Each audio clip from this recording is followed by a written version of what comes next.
welcome back to the Chugwater Chili Kitchen. Got a great recipe for you today. It's not in our cookbook because it's been released since then, but you can find this recipe for cucumber salsa on our website, and that's www.chugwaterchili.com. All right, the first thing we're gonna do, and we've prepped all these vegetables to make it nice and easy.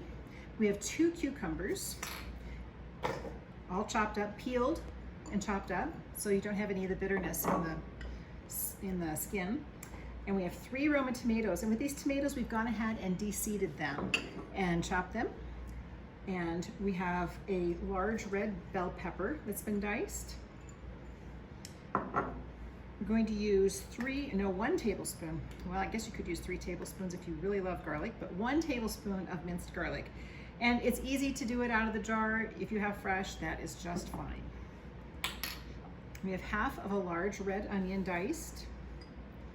Look at the colors in this, you guys. This is like summer in a bowl. And then a 1/4 cup of chopped cilantro.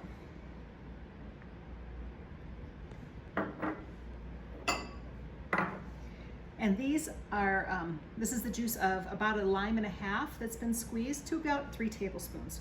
You're gonna pour that in. So there we have our 2 tablespoons of our Chugwater Chili Seasoning, and this is our original blend. It's not our spicy one, it's the original. If you would like more heat in your salsa, feel free to go ahead and use the spicier blend. Okay, and then about a 1/2 teaspoon of salt. And that can definitely be according to taste as well.